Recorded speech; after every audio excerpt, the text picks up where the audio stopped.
In a critical moment for the 2024 U.S. presidential race, Vice President Kamala Harris, now the Democratic nominee, sat down for her first one-on-one network interview. The interview aired on MSNBC and provided Harris the chance to communicate her vision, focusing primarily on economic policies, women's rights, and immigration. This interview marks a crucial juncture for Harris's campaign, particularly given that she has limited her media appearances thus far. Let's dive into what Harris had to say and the significance of this moment. Chapter 1: Economic Focus. Kamala Harris used this platform to unveil what she refers to as her Opportunity Economy Plan, which is aimed at boosting middle-class growth. In particular, she emphasized policies that would ensure no tax hikes for individuals earning under $400,000 per year, expand the child tax credit to ease financial burdens on families, address the nation's housing crisis by committing to affordable housing initiatives. During the interview, Harris brought in personal experiences, such as her time working in fast food, to connect with voters who feel the weight of economic struggles. This messaging was directed toward middle-class voters, an essential demographic she needs to win in key states like Pennsylvania. Harris did not hold back from criticizing Donald Trump's economic policies, particularly the tariffs imposed during his administration, which she argued hurt American consumers and industries. Her stance is designed to present a pro-business, pro-middle-class alternative to the former president's economic plan. Chapter 2: Limited Media Presence and Criticism.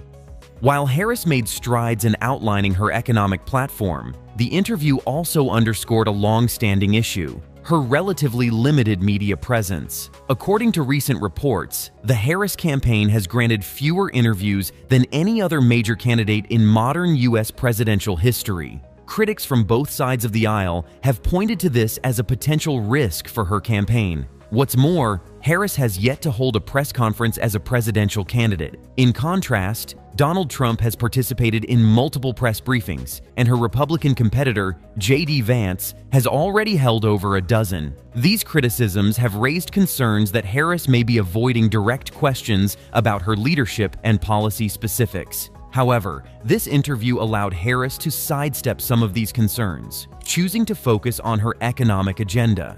Though she avoided specific governance-related questions, her supporters argue that this is a deliberate strategy to keep the conversation centered on policy over political spectacle. Chapter 3: Key Issues: Women's Rights and Immigration. Besides the economy, Kamala Harris took the opportunity to emphasize two other critical issues: reproductive rights and immigration. On women's rights, Harris reiterated her commitment to protecting women's reproductive autonomy. This has become a central issue for Democrats, particularly after the fall of Roe v. Wade, which has ignited a nationwide debate on abortion rights. Harris's messaging here was directed toward female voters, many of whom see this as a pivotal issue in the 2024 race. In addition, Harris discussed immigration reform, positioning herself in direct contrast to Donald Trump's hardline stance on the issue. While Trump focused on building a border wall and enforcing strict travel bans, Harris argued for a more humane approach. Her vision includes comprehensive immigration reform that balances border security with the protection of immigrant rights, an approach that aims to appeal to a broader segment of the electorate. Chapter 4: Media Strategy and Public Perception. Harris's media strategy during this campaign has been to engage with local media outlets rather than large-scale national interviews. This decision has come under scrutiny, as some believe it limits her visibility on the national stage. While local media appearances help her connect with specific voter bases in battleground states, her avoidance of broader media engagements has led to accusations of avoiding difficult questions. J.D. Vance, Trump's running mate, took to social media to criticize Harris, accusing her of using friendly interviews to dodge tough inquiries. This critique has fueled a narrative among some of her opponents that Harris is cautious and overly scripted. On the other hand, her supporters argue that this controlled media presence allows her to focus on policy, avoiding distractions that could derail her campaign's core message. Chapter 5: Pennsylvania as a Key Battleground.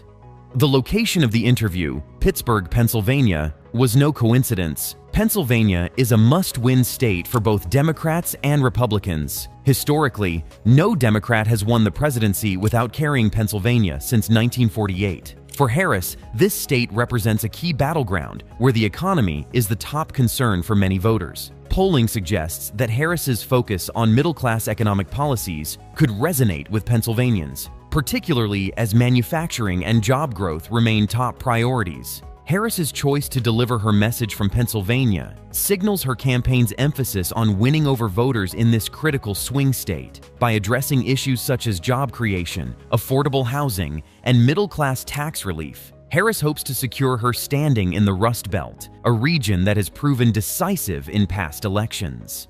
Chapter 6: Harris's Future Media Engagements. Looking ahead, Harris faces the challenge of balancing her controlled media strategy with the increasing demands for more national visibility. Reports suggest that Harris will continue to prioritize local media, smaller outlets, and podcasts, where she can communicate directly with voters. However, calls from within the Democratic Party and beyond suggest that she may need to step into larger national forums to reach a broader audience. One recent media engagement was a live-streamed interview with Oprah Winfrey on September 19th. This allowed Harris to share more of her personal story and emotional connection with voters. Events like these provide her with opportunities to engage without the pressure of a traditional press setting. Moving forward, Harris's campaign will need to carefully manage her media presence to ensure that she reaches as many voters as possible without sacrificing her policy-driven messaging. Conclusion: Kamala Harris's first solo network interview as the Democratic nominee for 2024 gave voters a closer look at her campaign's direction and policy priorities. Her focus on the opportunity economy and middle-class support was designed to set her apart from Donald Trump, while her strong stance on women's rights and immigration reform addressed key social issues at the forefront of this election. However, her limited media presence and criticism from opponents remain a challenge that her campaign must navigate as the election draws closer.